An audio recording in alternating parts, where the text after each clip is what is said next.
விஜயினுடைய ஆதரவு பெற்ற இரண்டாம் கட்ட தலைவர்கள் சந்திப்பதற்கு அனுமதி கேட்டிருக்கிறார்கள். அது சமூக வலைதளங்கள் வழியாக செய்தி வந்த பிறகு அவர் மறுத்திருக்கிறார். இந்த சந்திப்பு எங்கேயாவது ஒரு இடத்துல ரகசியமாக இந்த சந்திப்பு கண்டிப்பாக நடக்கும், நெருப்பு இல்லாமல் புகையாது. அதே போல ராகுல் காந்தி, காங்கிரஸ் தலைவர் ராகுல் காந்தி என்ன பண்ணியிருக்காருன்னா விஜயோட தொடர்பு கொண்டு பேசியிருக்காரு. இந்த அரசியல் களத்தை நீங்க எப்படி நான் பாக்குறீங்க? இல்ல, ராகுல் காந்தி நடந்த அந்த உயிரிழப்பு ஒரு துக்கமான நிகழ்ச்சியை வருத்தம் தெரிவித்திருக்கிறார். அதோடு முடிந்து போய்விட்டது.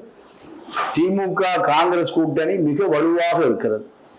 அத அரசியலை தாண்டி வலுவாக நிற்கக்கூடிய பிஜேபி எதிர்ப்பு கூட்டணி, அதற்குள் விஜய் வருவதற்கு 1% கூட வாய்ப்பு கிடையாது. இந்த சம்பவம் நடந்த அடுத்த 1 மணி நேரத்துல உள்துறை அமைச்சகம், மத்திய உள்துறை அமைச்சர் அமித்ஷா அவர்கள் தன்னுடைய அறிக்கை கேட்டிருக்காரு. அது இல்லாம பாரத பிரதமர் மோடி அவர்கள் என்னன்னா உடனடியாக 2 லட்சம் ரூபாய் நிவாரணம் பண்ணி காயப்பட்டவர்கள் 1 லட்சம், இப்படி தீவிரமா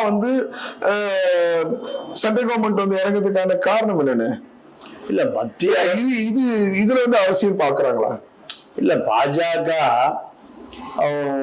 எப்படியாவது விஜயை கையில் எடுத்து விஜயனுடைய திமுக எதிர்ப்பை, தங்களுடைய திமுக எதிர்ப்பு, அண்ணா திமுகவுடைய திமுக எதிர்ப்பு, 3 திமுக எதிர்ப்பு சக்திகளை ஒன்றிணைப்பதற்கான ஒரு முயற்சி. விஜய் என்னன்னா என்னுடைய நேரடி எதிரிகள் 2 பேர் சொல்லியிருக்காரு, திமுக சொல்லியிருக்காங்க. அதுக்கு அடுத்தது பாஜக கடுமையா விமர்சனம் பண்ணியிருக்காரு. இப்படி விமர்சனம் ஒரு 4 கூட்டத்துக்கு பிறகு அவருடைய தொண்டர்கள் அதை ஏத்துப்பாங்களா பிஜேபியோட போய் சேர்ந்தா?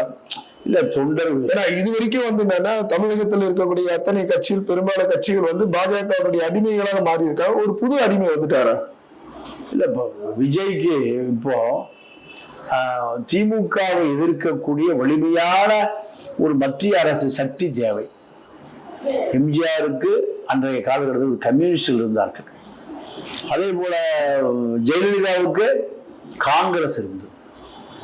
2ம் தான் எம்ஜிஆரை கம்யூனிஸ்டுகள் அன்று காப்பாற்றினார்கள் 72, 77 காலகட்டத்தில். அதே போல எம்ஜிஆர் மறைவு 87, 91. காங்கிரஸ் ராஜீவ் காந்தி அன்றைக்கு வலுவா இருந்தார்.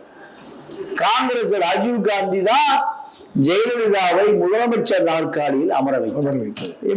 ராஜீவுடைய மரணம், ராஜீவ் மரணத்திற்கு முன்பு வரை திமுக வாழப்பாடி ஜெயலலிதாவுக்கும் ராஜீவ் காந்திக்குமான பாலமா இருந்தார்.